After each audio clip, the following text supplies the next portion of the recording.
So you're thinking about going to a Pokemon card tournament, whether it be a pre-release, Pokemon Challenge, Pokemon Cup, Pokemon Regional, International. I got you covered for all these different types of events in this video. This is a complete comprehensive guide. Welcome back to the channel if you're already subscribed, and welcome to the channel if you're new. My name is Christian. I am a competitive Pokemon card player. Some of the tips I'll be sharing with you guys are interchangeable depending on the tournament, so do keep that in mind. And without further ado, let's get into the pre-release chapter.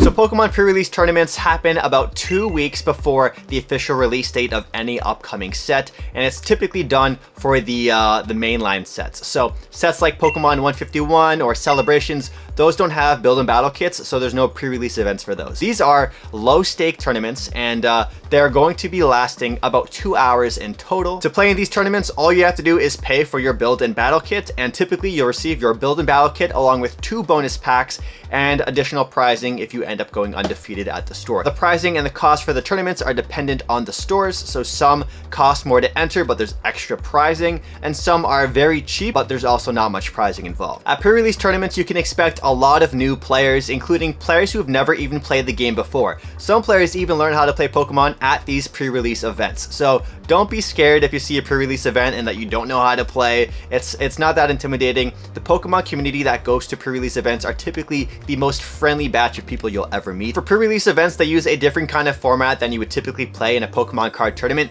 Typically, you'll play with a 60 card deck where you have to get 6 prize cards. In a pre-release tournament, you have to get 4 prize cards and you have a 40 card deck instead. Your build and battle kit will include a pre-built deck along with 4 booster packs inside. These pre-built decks that they have now are pretty solid and well-rounded, and then you're going to basically hope you get lucky out of the 4 booster packs you get in your box, and you're going to try and piece together a deck. So if you're a very creative person or really enjoy deck building, or if you pop off and get some very lucky cards, this is a place where a lot of deck builders like to shine. One thing I would absolutely recommend bringing to any pre-release event is Pokemon card sleeves. Whether you have sleeves from an Elite Trainer box that you have laying around, or if you have a pack of Dragon Shields, and they typically have like 100 in a pack of Dragon Shields, so 60 for your main deck, and then you'll have 40 extra sleeves, so those 40 extra sleeves can just be used for pre-release. Now you want to bring sleeves or just buy them at the store, because if you do end up pulling some really good cards, you're going to want to make sure that they don't get dinged up, scratched, and all that kind of stuff. It is also pretty common for some players to not even want to play with their blinged out alternate arts that they pull because they don't want to risk lowering the value of their cards. But as a player myself, I play with all my bling. I go for max rarity, so I'm going to be sleeving out my cards. I always bring protection. Pre-release events are really fun because it is a very balanced, I want to say, kind of tournament. No one is going to have any super broken deck for the most part. It's a pretty even playing field, just excluding the fact that you can get really cool cards out of the booster packs. People really enjoy pre-release events because they get some early access to the cards that they're going to be playing with going into the future set or future format. And on top of that, in pre-release tournaments, certain cards that would kind of get neglected in standard play really get to shine in this format. So some people really like to go to just pre-release events specifically. A lot of collectors will like to do that, but you know, a lot of collectors don't even play the game, let's be honest.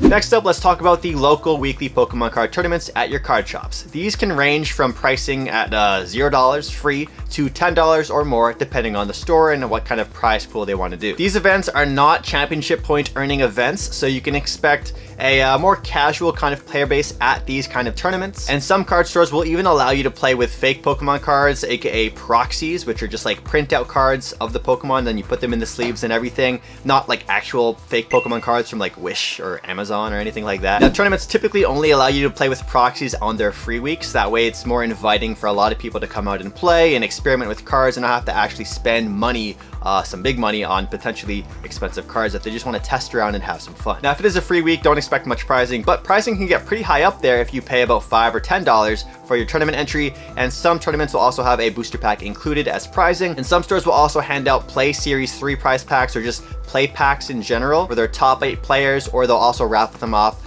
throughout the tournament. These play packs are pretty valuable. The Season 3 or Series 3 right now are worth about like 12 or 10 Canadian dollars each. I think Series 2 is like 15 to 20 Canadian, and Series 1 is like $30 Canadian.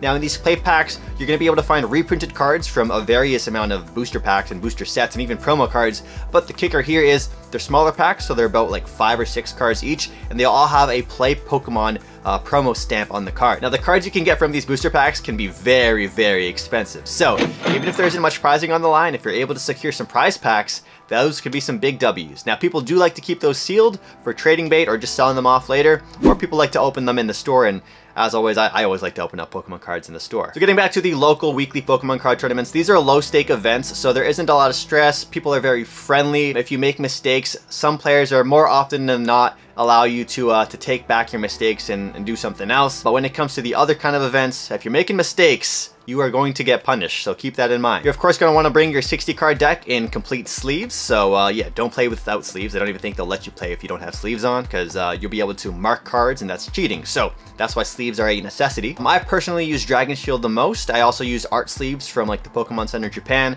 and Elite Trainer box sleeves often get a bad rap because the quality on them is not the greatest, and if you shuffle them enough times, the edges get like destroyed. ETB sleeves are not recommended, but if you're gonna use them not super often, then you can get away with it. Challenges are like the lowest level of championship point earning events that you can attend, and if you don't know what championship points are, basically if you accumulate enough of them, which this year you need 600, you can qualify for the Pokemon World Championships. Now this year they're being held in Honolulu, Hawaii, which is very exciting. Last year it was held in Yokohama, Japan. Challenges are a lot of fun because they are slightly more competitive than your average weekly Pokemon card tournament. People do take them more seriously because there is championship points on the line, and of course the prizing is slightly better, of course, than your average weekly Pokemon card tournament. These events also have judges, which are often just the staff of the store, but depending on how big the challenge or tournament in general is, there'll be more than one judge. So if you're playing the game and you come across an issue, or there's a misunderstanding, or just something happens, you can call a judge and you just basically yell, "Judge," you raise your hand and a judge will come over and sort you out. Whatever you do, if there is something you don't really understand, don't hesitate to ask a judge, because there's nothing wrong with trying to play a clean, proper game of Pokemon. Now the entry cost for challenges can typically range between $5 to $10 or even $15 depending on the store, and they'll typically be between 5 to 6 rounds depending on the turnout. Now it's going to be just 5 or 6 rounds, and then there's no top cut, so you'll have a defined winner based off of how many points people accumulate throughout the tournament. You'll get 3 points for a win, 1 point for a tie, and 0 points for a loss. And this is the same kind of system they use for any kind of Pokemon card tournament. The games are best of 1 with 30 minutes to play and 3 extra turns for overtime. And although they're not necessary, I would recommend bringing a snack or a drink to stay hydrated while you play. Now the one big thing that separates these challenges from your local events is that you have to go into these events with a deck list. Your deck list is very, very important. It's going to be a piece of paper, or you can just have it filled out online and send it to them. But it's a piece of paper where you put your player ID number, your name, and your birth date, and then you also put the amount of Pokemon cards in your deck, the exact Pokemon cards, along with the set that it's from, the quantity, and the regulation mark that's on it, along with the trainers and the energies. The deck lists are very important because if you do make a mistake in the deck list, that's where things can go down, and you don't want to make a mistake on your deck list. Trust me, I've learned the hard way. If you do run into a deck list error, you're typically going to receive a game loss. Now, what is a deck list error? Well, you could have a 59 card deck list and you have a 60 card deck. If you don't have 60 cards on your piece of paper, you don't have a legitimate deck for the tournament there. So you get the game loss right there, and they'll just throw in an extra energy of your choice, a basic energy, into your deck. Now let's have a little throwback to a mishap that happened with me at a challenge, or I believe a cup. I was playing a Dialga V-Star deck, and I wrote my deck list on the bus ride to the event. That's a little dangerous, just doing that, because you're more likely to make mistakes. If you're writing your deck list, you want to, try and do your deck list before you get to the event. If you're writing your deck list out while you're there, people will also see what you're playing. So they might, make changes to their deck before submitting, or change the deck that they were going to originally play. And when you're writing these deck lists, you want to make sure you double check and triple check that everything is right. Now what happened for me in my mishap was I was playing a Dialga V-Star deck, and I had like 3 different copies of Dialga V. The artworks were different, and so for each artwork it is a different card, so you have to specify which artwork and card it is. So I completely forgot to put 3 of my Dialga Vs on the list. So typically my list would have you know, 4 Dialga Vs and then 3 Dialga V-Stars, and those Dialga Vs that were missing on my list, those became basic metal energies. So not only did I receive a game loss when the judge called me over to let me know that I made the deck list error, the rest of the tournament I had to play with only 1 Dialga V. Now, that was rough. I almost pulled off the win. I was 1 energy short from game, but if I had another Dialga V in the deck, I would have had an extra attacker. So yeah, make sure your deck list is spot on. I've even seen circumstances where certain players will have their mom do the deck list for them, and then their mom made the mistake and it cost their son a deck list error game loss. So whoever's running the deck list, make sure it is picture perfect. So that's it for challenges. Next up, let's get to Pokemon Cups.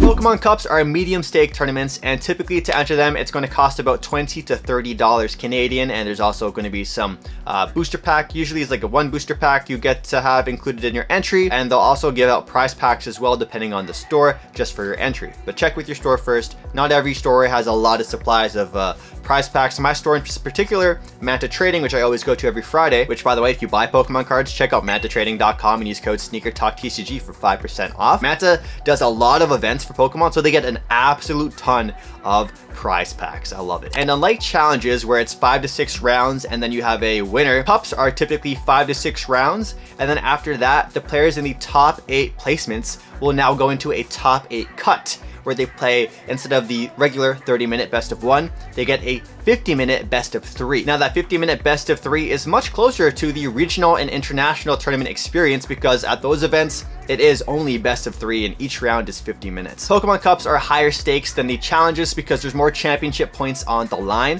For example, if you win a challenge, you get 15 points for first. I think second is like 12. Third and fourth get like 10. But at a Pokemon Cup, you get 50 championship points for first. I think like 40 for second. It scales much higher. So cups are a great way to get a lot of your championship points. Not only is the entry cost higher, but the prize payout is really good as well. And on top of that, if you do end up winning a cup, you get a playmat that says champion, which is a really nice thing to flex. These mats do go for a decent amount of money depending on the mat. So if you do end up winning a mat, you can of course sell them off, or you can flex on your opponents and show that you were a champion at a Pokemon Cup. Now I mentioned earlier that for a Pokemon Cup, it's about 5 to 6 rounds of Swiss play and then a top 8 cut. However, if you go to a smaller store and there's less than 21 players, instead it is going to be, I believe, 4 to 5 rounds, and then they're going to cut it to top 4. So instead of the top 8, you just, you know, jump right into the semifinals of that tournament. And just like challenges, for cups you also have to submit a deck list, so make sure your deck list is well written. And some players often like to write 2 different deck lists and bring 2 different decks, because there is a little bit of a strategy when it comes to going to these cups. After a while, get to know what kind of decks a lot of your opponents will typically play. So if you see particular people at the event, and maybe in larger numbers, that run a particular kind of deck, you can just bring a deck that is likely to counter them, but you don't get to see anybody's deck until you actually play the game and you're sitting at the table. So, you know, bring 2 decks just in case. One last thing about cups, typically there is no lunch break. Sometimes there's issues that happen at stores, but there's typically no lunch break. But after the 4th round at a lot of cups, you can ID, which is intentionally draw your way into the top cut. So if you win your first 4 rounds out of the 5 or 6 rounds, you're pretty much guaranteed to get into the top cut if you intentionally draw with your opponent. Now, if you don't know what an ID is, basically you and your opponent before playing the game decide, hey, let's just draw, because if you draw, you get that 1 point towards your rankings, and that really doesn't really change how you're going to be affected in the standings. At a cup that I competed in, the very first one of the season, I won the first 4 rounds, and then going into the 5th round, I ID'd with my opponent, and I got lunch with him because, hey, now we get a lunch break. So there's great incentive to, you know, performing very well at the start of the tournament. Now, if you've never ID'd before, I would definitely talk to your opponents in the area about like what it would mean to ID, because some people have to like calculate the odds if they do ID. What are the odds of them getting into top 8 cut? So if you ID, you're not always guaranteed to get in the top cut. Sometimes the margins for top 8 are so slim that you have to play out and you have to win. So I've had friends who perform really well at a tournament and they ID'd in the last round and they got 9th place. So they just whiffed the finals. Maybe if they played it out and they won it, they would have been in the top cut. Now on to the major events, Pokemon TCG Regionals and Internationals. Regionals and internationals are as high stake as it can get for Pokemon TCG, besides of course the World Championships. The things that separate regionals and internationals is pretty much the level of competition that go to the events. Regionals, you're gonna expect a lot of players in the kind of 5 to 8 hour radius of driving or potentially flying to come in. At international events, because there is higher prizing available and a higher championship point payout, it is even more attractive for players from other countries to attend those events. For example, there's a lot of players in America and Canada who are going to go to EUIC, the European International Championships, because they really want to get a bunch of championship points at those events, even though it is really far, kind of inconvenient to get to, and costs a lot of money to fly and then pay for hotels over there. But if they're a really good player, it's usually worth it for them. Regionals, on the other hand, it is less incentive to go because the prizing isn't as lucrative as ICs. But most recently, Pokemon did increase the payout for cash prizing at these larger events this year. So if you end up getting top 32, you get $1,000 at a regional tournament, which is really good. And I forget what you get for top 32 at an IC, so I'll have that pop up on screen as well. The lowest form of prizing for these events is top 64, and top 64 will get you half a booster box of the latest set of Pokemon cards. It is kind of painful if you do bubble out of top 32 and you get 33rd. That means you just missed out on $1,000 and you're stuck with about $60 worth of packs instead. But it's just the nature of the game. Not everybody can be in the top 32 and not everybody can be in the top 64. Regionals and ICs cost about $75 to $80 or 100 or 110 Canadian dollars to attend. It is much more expensive than your typical cups and challenges that you're used to, but of course they have to pay for hosting the event at a large venue. They have staff they have to pay for, and they also want to make money too. Now that might seem like a lot, but the largest chunk to attend these events is typically in either airfare or hotel. So if you're going to attend an event and you're thinking about going to a regional, check around your local store, you know, make some friends. Maybe there's a WhatsApp group or a Facebook group or something, a group chat in your store with multiple people going. Carpooling to these events is very common. For example, for NEIC last year, I drove down with a friend I met at a local Pokemon card tournament 2 weeks before the event. We had never met each other in our entire lives. I said, hey, are you going to NEIC this year? He said, yes. He asked me. I said, yes. I said, hey, you want to go together?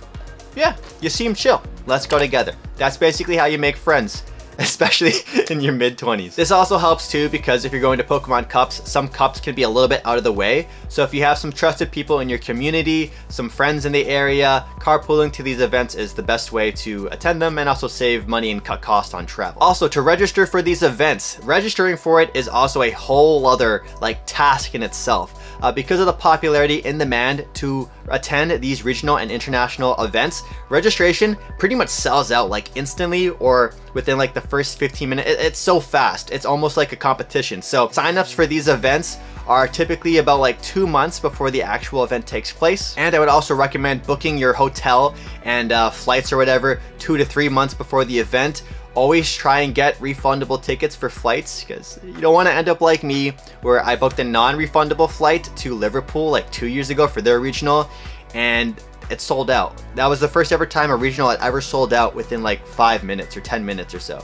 So I missed out on that regional and I flew all the way to London not to compete in the regional. Now, if you want to know when the registration times are for these kind of events, the tournament organizers will post them on Twitter. So check on Twitter or the RK9 website, and it's going to show you the events, when they are, and when registration will be available. I would recommend registering on your computer, and it's pretty quick and easy. It's like anything if you're used to buying concert tickets or buying hype sneakers online. It's that kind of thing. It's that experience, you know. It's not always fun. It's a little stressful. It's even more stressful than actually playing the game.